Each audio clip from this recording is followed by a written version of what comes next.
Pagkatapos matalo ni Spring ang pinuno ng mga halimaw, nag-iwan naman rito si Spring ng bakas ng kanyang pag-atake sa lupain.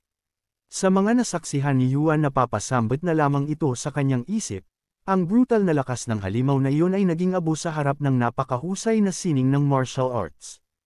Ang purong mapanirang kapangyarihan na iyon ay talagang kagagawan ito ng isang maalamat na expert. At habang pababa si Spring nagbigay galang naman rito si Yuan, at nakiusap din ito na magpakita nga raw ito para maipahayag ng batang ito ang kanyang pasasalamat ng maayos. Tiyak na aalalahanin ng pamilya Yuan ang kabutihang ito, at gusto niya din nga raw malaman kung aling nakatatanda ang tumulong sa kanila. Pumayag naman rito si Spring para magpakita sa kanila, ngunit laking gulat na lamang ni Yuan dahil ang lalaki nga raw na ito ay si Spring, kaya bigla niya na lamang naalala ang kanyang karanasan noon na kasama niya ito at nakalaban sa isang one-on-one na labanan. Sinabihan ni Spring si Yuan na hindi na nga raw kailangan na magsalita ito na may paggalang sa kanya, at nagtanong din ito na kung nasaan si Yat-ikan, hindi ba't dapat kasama mo siya. Dahil nakilala na ni Yuan si Spring bigla na lamang itong sumugod kay Spring habang sinasabi niya na kung hindi mo ninakaw ang kayamanan ng hari ng dragon, kaya niya sanang labanan ang mga halimaw na ito mag-isa. At huwag niyang baliwalain ang pangalan ng kanyang lolo, dahil pinagtatanggol niya ang lupain ng kanilang mga ninunulaban sa mga mananakop. Pinakalma naman siya ni Spring at humingi ito ng pasensya, kaya sinabihan niya ito na dalhin niya nga raw siya sa kanyang lolo, dahil nanganganib nga raw ang buhay nito. Sa sinabi ni Spring, bigla na lamang napahinto si Yuan sa kanyang narinig, ngunit sinabihan niya si Spring na kung sinusubukan ba nga raw ni Spring na lokohin siya muli. At wika din nito ang kanyang lolo ay isang alamat na makapangyarihan. Sa kanilang pamana ng depensa, walang makakapinsala sa kanya, at siya din ay hindi matatalo. Napabuntong hininga na lamang rito si Spring, kaya pinakita niya na lamang ang larawan ng kanyang lolo na puro pinsala sa kanyang katawan. Sa nasaksihan ni Yuan nagulat na lamang ito, kaya dali-dali itong nagtanong kay Spring na kung napano nga raw ang kanyang lolo. Pinaliwanag naman ito ni Spring na matagal nang nagpakita siya sa kanilang tindahan, inaakusahan nga raw sila ng maling gawain sa insidente ng Dragon Mastiff Hidden, at nagsasagawa lang sila ng pagtatanggol sa sarili, kaya maaaring tinakpan ni Yat-ikan ang katotohanan, ngunit ang katotohanan ay nananatili hindi na ang kanyang kapangyarihan tulad ng dati, at nahulog siya mula sa kanyang maalamat na katayuan. Wika din niya kay Yuan na isipin niya ang isang lalaking mahigit 100 taong gulang sa kataas-taasang kaharian, napapalibutan ng mga rebelde mula sa walang hanggang kawalan, at hindi na nga raw niya kailangang magbigay ng detalye tungkol sa mangyayari. Hindi naman nakapagsalita rito si Yuan, kaya nagtanong na lamang ito ulit kay Spring na ang kanyang lolo ay isa sa tanging dalawang maalamat na eksperto sa buong kontinente, at hindi niya pa nga raw niya nakuha ang pamana ng hari ng dragon, at nagtanong din ito na kung papaano niya nga raw itong nasaktan.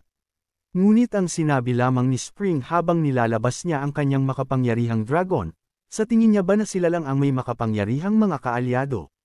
Dahil ang bawat isa sa kanila ay nagbayad ng presyo para dito. Lahat ng naglakas loob na magdulot ng gulo sa kanilang tindahan ay walang napupuntahan, at huwag nga raw nilang maliitin ang kanilang pet store dahil hindi pa nga raw nila ito nakikita, at kung makikita nga raw nila ito maiintindihan nga raw nila ang lahat, at nagtanong din ito kay Yuan na kung hindi pa nga raw ito nakapunta sa kanilang pet store. Sa pagpapalabas ni Spring sa kanyang makapangyarihang dragon, namangha naman rito ang mga tauhan ni Yuan dahil iyan ay tiyak na isang third-level dragon, ang Hellfire Dragon. Ngunit hindi ito karaniwang Hellfire Dragon, dahil ang nakikita nga raw nila ay isang purong lahi, at kalahati lang ng laki nito.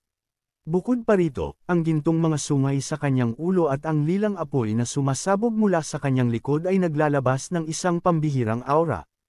Ito ay hindi isang karaniwang halimaw, ito ay isang bihirang subspecies ng Hellfire Dragon. Kasabay nun, nahihiya naman na nagsalita si Yuan na kung sino nga raw ang pupunta sa kanya para magsanay.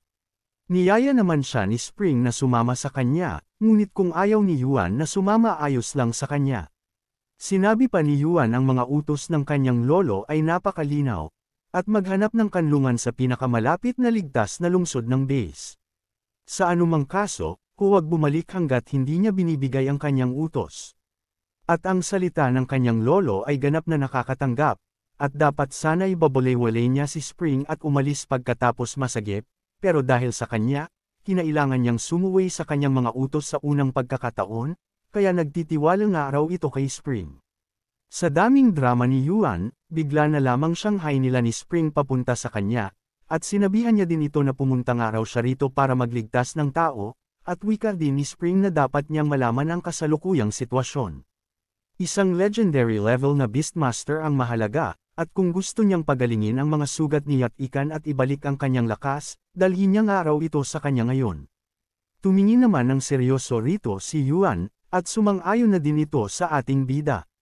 Pagkatapos ng ilang sandali, mapupunta ang eksena sa ibang dako ng lugar ng Bay City, at makikita din natin rito ang wasak-wasak na lugar na kagagawa ng mga rebelde ng ibang lugar. Sinabi ni Spring kay Yuan na tuluyan na nga raw bumaksak ang lugar na ito sa mga rebelde. Wika din ni Yuan ang Bay City ay buo pa noong kalahating araw lang ang nakalipas, at nagtaka din ito na kung papaano nga raw ito nangyari. Sa hindi inaasahang pagkakataon, bigla na lamang silang inatake ng solar beam mula sa baba. Sinabihan naman ni Spring si Yuan pakahawak nga raw ni Yuan ang kanyang kamay para hindi ito mahulog. Ngunit ang tugod naman niya kay Spring na wag nga raw itong mag-alala sa kanya dahil may sarili naman itong flying astral pet para makalipad ito, at wika din niya ang mga tao ba nito ay ang mga lumipat sa Transcendence Void. Wika naman ni Spring kay Yuan, ang ibig ba nitong sabihin ang tungkol sa Purple Feather Divine Dragon? Hindi natin kayang ipagsapalaran ito. Puno ng putok ng kaaway ang hangin. Bukod pa rito, karamihan sa kanila ay may antas siyam na kapangyarihan sa labanan. Ang Purple Divine Dragon ay isinilang para sa mga pag-atake, hindi para sa depensa lamang, at hindi ito tatagal ng 2 segundo. At nagtanong naman rito si Yuan na kung ano na nga raw ang gagawin nilang plano. Sa kabilang banda, nagsalita naman rito ang pinuno ng bandido na ilabas na nga raw nila ang kanilang battle pet para sabay-sabay na silang umatake sa lokasyon ng mga kaaway. Balik naman kay Spring habang kinakausap niya ang isang makapangyarihan niyang dragon, sinabi naman ng kanyang dragon sa kanya, upang matiyak na makokontrol niya ang Dragon Hound tinatakan niya ang 70% ng kanyang kapangyarihan sa 3 patong ng mga selyo. Tandaan, ang mga selyong ito ay maaari lamang alisin kapag taglay niya ang kaukulang kapangyarihan. Sa mga tinura ng kanyang makapangyarihang dragon, napasambit na lamang ito sa kanyang isip, ang matandang hari ng dragon ay naglagay ng 3 selyo sa misteryosong umunlad na Dragon Hound. Kung mababasag niya ang 3 selyong ito, kahit ang maliit na asong ito ay makakalampas sa heavenly level, nalalampasan ang legendary level. Basta maabot nito ang legendary level, kaya niyang tiisin ang backlash ng pag-release ng unang selyo. Ito ay isa pang susi upang maabot ang heavenly level sa pamamagitan ng kontrata. At wika din ni Spring, habang naghahanda na ito sa pag-unseal sa Dragon Hound, ang tungkol sa mga rebelde na iyon, sa totoo lang, ang galing-galing nila tungkol rito, dahil ito ay isang perpektong pagkakataon upang subukan kung ang enerhiyang nakaimbak sa maliit na ito ay talagang kasing laki ng sinasabi nito. Sa ginagawa ni Spring sa pag-unseal sa makapangyarihang dragon, nagkaroon naman rito ng gintong liwanag sa kalangitan. Nangamba naman rito ang mga hangal dahil magiging mapanganib nga raw ito sa kanila kapag nailabas niya ang battle pet niya sa laban na ito, kaya sinabihan niya ang kanyang mga kasamahan na umatake na nga raw sila. Ngunit huli na sila dahil, sumigaw na si Spring habang nagliliwanag ang kanyang mga mata, na lumabas na nga raw ang kanyang Goldie Evolution Dragon Hound Arise, First Seal Break. Kasabay nun, nabasag na ni Spring ang unang selyo ng Dragon Hound, at ang combat power nito ay isang Legendary Tier 2nd grade, at ito rin ay Void Realm na nasa antas ng mid-grade. Sinabi ni Spring sa kanyang isip na matapos niyang buksan ang unang selyo, ang Dragon Hound ay mukhang mas katulad ng isang banal na umunlad na tunay na lahi ng dragon kaysa noong una itong natanggap ang pamana, at nagtataka din si Spring na kung gaano na ito kalakas ngayon. Napaisip naman rito si Yuan dahil sa kanyang nakita, dahil ang Dragon Hound na ito ay mukhang ganap na iba mula nang huli ko itong makita, at ang aura ng dragon nito ay sobrang pamilyar. Pagkatapos masaksihan ng mga grupo ng mga hangal ito, dali-dali naman silang nagpalabas ng kanilang battle pet. Habang nagbabagong anyo sila sa pagiging halimaw, kasabay nun umatake na sila ng sabay-sabay sa pamamagitan ng kanilang mga solar beam. Buong-buo naman sinalo ng mga makapangyarihang dragon ni Spring, ngunit hindi naman ito gumana dahil sa tibay ng kanilang barrier. Wika naman ng ating bida sa kanyang isip ang lakas ng mga rebelde na ito ay karamihan nasa pagitan ng ika-8 at ika-9 na antas. Bagaman ang Dragon Hound ay nasa antas ng legendary first grade si tier, kaya nitong tiisin ang kanilang pinagsamang pag-atake gamit ang kanyang pisikal na katawan. Parang isang grupo ng mga bata na tinutusok ka ng mga laruan na espada. Habang hindi ito nakamamatay, ang sakit ay maaari pa ring maging nakakainis.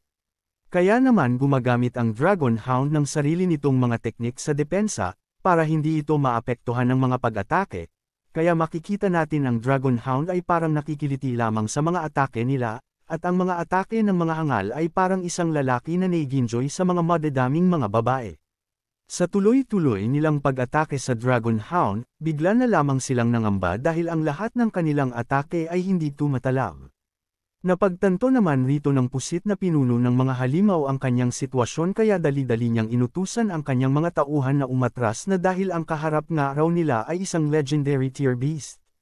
Sa pagtakas ng mga kalaban, napansin naman ito ni Yuan kaya dali-dali niyang nilabas ang kanyang sandata para sugurin ang mga ito. Ngunit pinigilan siya ni Spring na huminahon nga raw ito at maghintay dahil sinusubukan niya nga raw ang kakayahan ng kanyang Dragon Hound, at huwag nga raw itong mag-alala dahil wala nga ni isa ang makakatakas sa kanila. Pagkatapos naglaro ng makapangyarihang Dragon Hound, bigla na lamang nagliwanag ng pula ang mga mata nito na pahiwatig na magsisimula na ito na ubusin ang mga hangal, at kasabay nun, ginamit ng Dragon Hound ang kanyang paa na may matitilos na kuko para atakiin ang mga tumatakas mula sa baba. Sa ginawang pag-atake ng makapangyarihang dragon nagkaroon naman rito ng pagkabiyak ng lupa, at nagdulot din ito ng pagyanig at pagtilapon ng mga hangal sa lakas ng impact na ginawa ng Dragon Hound. Nabahala naman rito ang pinuno ng mga hangal, dahil nagkaroon nga raw ng mataas na bato sa kanilang dinadaanan. Wika naman rito ni Spring habang pinagmamasdan niya ang ginawa ng makapangyarihang dragon sa lupain. Ang Dragon Hound na iyon, binago nito ang buong lupain gamit lamang ang isang paa, at ang depensibong teknik na Gaia's Protection ay maaari lamang ilapat sa mga individual upang mapahusay ang kanilang depensa. Pero ngayon, maaari na itong ilapat sa buong lupa, na nagiging isang teknik ng pagkakulong na parang hola, at hindi na nga raw ito masama, dahil ang pamana ng kapangyarihan ng Old Dragon King ay hindi lamang nagpahusay sa pisikal na anyo ng Dragon Hound kundi pati na rin sa kakayahan nitong gumamit ng mga teknik para sa mga battle pet. Pagkatapos nasaksihan ng mga hangal ang kanilang sitwasyon bigla na lamang lumuhad ang pinuno ng bandido, at nagmamakaawa nga ito kay Spring na wag nga raw siyang paslangin at magkaroon nga raw ito ng awa. Nagsalita naman rito si Spring habang pababa na ito, na ang batas na nagmula sa Transcendence Void ay ang mga pinakamalakas ang mabubuhay dahil nilalasap nila ang buhay ng walang pag-aalinlangan, hindi ba't nangangahulugan ito na kapag nakatagpo sila ng mas malakas, handa ka ring tanggapin ang parehong kapalaran. Nagkaila naman rito ang hangal dahil nagkaroon lamang sila ng hindi pagkakaunawaan, at wika din niya na hindi nga raw sila sumusunod sa mga demonyo. Ngunit sa hindi inaasahang pangyayari, bigla na lamang naglabas ng kayamanan ang pinuno ng bandido, at wika din ito na gusto lang nilang maging mas malakas, at wala silang pakialam kung sino ang susundan nila, basta't makapagpapalakas sila, at alam nila ang lugar na ito na parang likod ng kanilang kamay. Basta't iligtas nila ang kanilang buhay, handa silang maglingkod, kahit na ito'y paggabay sa inyo o paghahanap ng kayamanan. Sa mga nakita ni Yuan na kayamanan sa hangal napasambit na lamang ito sa kanyang isip na iyan ay mga bagay na kinuha mula sa Transcendence Void ng mga halimaw na lumampas sa kawalang saysay, at dahil dyan sinira nila ang buong Day City para sa mga bagay na ito. Sinabi naman ni Spring sa mga hangal na bitawan ng araw nila ang kanilang hinahawakan, at sa ginawa ni Spring nagulat naman rito si Yuan. Naging masaya naman rito ang mga patay gutom na hangal dahil akala nila maliligtas na sila sa kapahamakan, ngunit nagkakamali sila, dahil inutusan niya ang kanyang Dragon Hound na paslangin ng araw niya ang lahat. Sumunod naman rito ang kanyang makapangyarihang dragon, kaya dali-dali itong gumamit ng kanyang napakalakas na Evolution of Dragon Roar. Sa ginawa ng kanyang makapangyarihang dragon naging buto naman rito ang mga hangal, ngunit hindi lang iyon, dahil mas malala pa pala ang kanilang natanggap dahil pati ang kanilang buto ay nawasak din. Pagkatapos mapaslang ang mga hangal, dali-dali naman kinuha ni Spring ang mga batong kayamanan sa lupa, habang pinagmamasdan niya ang mga batong kayamanan, na wag nga raw nilang isipin na makakawala sila, at ang mabuti nilang gawin ay sumuko na parang walang nangyari. Wika naman ni Yuan sa kanyang isip habang pinagmamasdan niya si Spring na nag-aabsorb ng nakuha niyang kayamanan, sinipsip niya nga raw lahat ng mga kristal na iyon ng walang pag-aalinlangan. Ano ang pagkakaiba nito sa mga lumipat sa Transcendence Void? Pagkatapos ang ginawa ni Spring, dali-dali niya naman sinabihan si Yuan na umalis na nga raw sila para makita na niya ang kanyang lolo. At wika din ito habang nagpapalabas ito ng asul na aura at naglilisik din ang mga mata nito, na ang tanging sa pamamagitan lamang sa pagtalo sa Transcendence Void matatapos nila ng tuluyan ang sakunang ito. Pinagpawisan naman rito si Yuan dahil sa mga binitawan na salita ni Spring. Makalipas ang ilang sandali, mapupunta na ang eksena sa Yuan Family Estate, habang tuloy pa rin ang bugzo ng apoy sa mga lungsod. Sinabi naman ni Spring na bumaba ng araw sila dahil masyado ng araw silang huli. Wika naman ni Yuan habang may pagtataka ito sa pangyayari, na papaano nga raw nangyari ito, dahil may depensa sa kanilang pamilya na maingat na inihanda ng kanyang lolo sa loob ng maraming taon. Basta nandyan siya, kahit na dumating pa ang hari ng halimaw, kayang tumagal ng isang araw ang depensang iyon. Ngunit ang mga sumalakay sa kanila kanina ay walang mga Beast King o legendary level na pagsasanay. Tumalon naman rito si Spring at sinabihan niya si Yuan na umalis na nga raw sila at tignan na lamang nila ang sitwasyon sa baba, sumang-ayon naman rito si Yuan kaya sumunod na din ito. Wika din ni Spring sa kanyang Dragon Hound na sumama nga raw ito sa kanila, at wika niya din kay Blaziken na siya at ang iba pa ay sabay-sabay na aalis at manatili silang alerto, at kung may mangyaring masama bumaba nga raw ito kaagad. Sumang-ayon naman rito si Blaziken na oo legendary Spring. Sa pagkababa nila dali-dali naman nilang hinanap si Yat-ikan sa mga paligid-ligid ng lugar. Sabi ni Spring na ito nga raw ay kakaiba, dahil wala nga raw siyang makita na kahit na isang tao sa paligid, at hindi niya rin maramdaman ang astral power nito. Wika naman rito ni Yuan na ang communicator nga raw ng kanyang lolo ay nasira, at nagpadala na nga raw siya ng mga mensahe gamit ang Star Force, sa bawat nakatagong channel at lihim na lagusan, at walang tugon kahit ano. Napaisip naman rito si Spring dahil may mali nga raw rito. At kahit na lahat ay nahuli ng buhay, dapat ay may mga nasawi sa pag-atake ng mga rebelde. Kahit na walang mga bangkay, dapat ay may mga bakas ng dugo, pero ang nakita niya lang ay isang walang laman na disyerto. At wika din ni Spring kay Yuan na pagkatapos nilang paalisin siya nagbalik ba sila at sumama sa Transcendence Void. Sa sinabi ni Spring sa kanya nagalit naman ito habang nakatutok ang sandata nito kay Spring na kung totoo ang sinasabi nito, siya ang unang papaslangan niya at kakainin niya nga raw ang katawan ng ating bida. Ngunit sinabihan lamang siya ni Spring na kung papaano niya ipapaliwanag kung bakit ayaw ni Yat-ikan na bumalik siya, at mukhang ayaw niyang malaman mo ang ilang bagay. Napatahimik naman si Yuan dahil gusto niya din malaman ang katotohanan na kung bakit niya ito ginawa sa kanya. Kasabay nun, ginamit naman ni Yuan ang kanyang lalagyan ng kanyang sandata, para gumuhit ito ng isang bagay sa lupa. Nagtanong naman rito si Spring na kung anong araw ang ginagawa nito. Sinagot naman siya ni Yuan na ito ay tinatawag na Master of Formations ng kanyang lolo noong siya'y bata pa. At tinuruan niya siya na kung paano ito iset up ang Soul Exploration Array, kasabay nun, may kinuha naman ito ng isang bagay sa pagmamay-ari ng kanyang lolo, at hinagis niya ito sa formation array ng kanyang ginawa. Nagliwanag naman rito ang array, habang sinasabi niya kay Spring na maaari niyang matukoy ang kanilang lokasyon kaagad. Basta ilagay niya lang ang isang bagay na pagmamay-ari ng taong hinahanap niya, at malalaman niya na kung nasaan ito. Ngunit ang wika naman ni Spring sa kanya na mas may kakayahan siya kaysa sa kanyang hitsura, at dapat niyang pagmasdan ng mabuti ang napakalakas na formation na ito. Nagmayabang naman si Yuan na manood nga raw si Spring at matuto sa kanyang gagawin, kaya sa ganun nagsimula na si Yuan sa pag-activate nito sa array.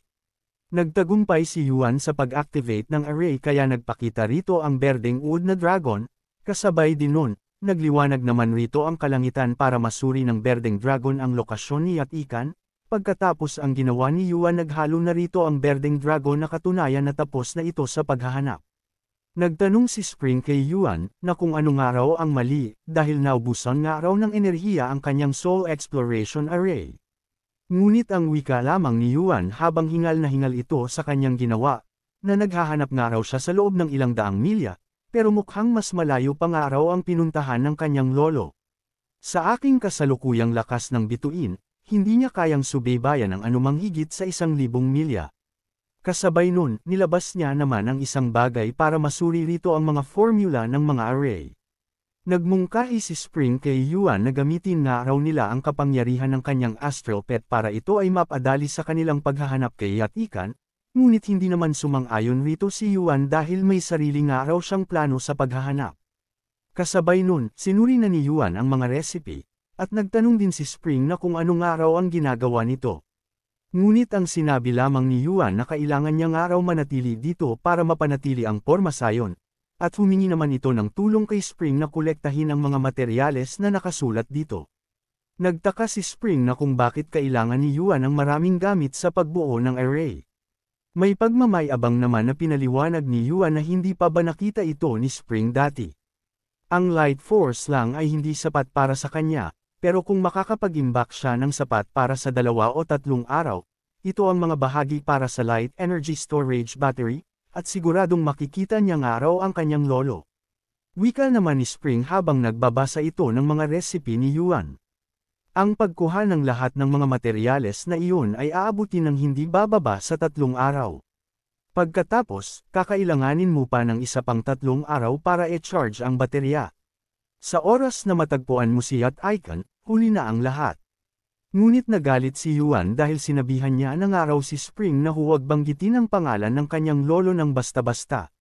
At wala na din itong nagawa kundi iasa na lamang kay Spring sa paghahanap ng kanyang lolo. Kasabay nun, pinitik naman ni Spring ang kanyang kamay para tawagin si Dragon Hound, dahil uutusan niya nga raw si Dragon Hound sa paghahanap kay Yat-ikan.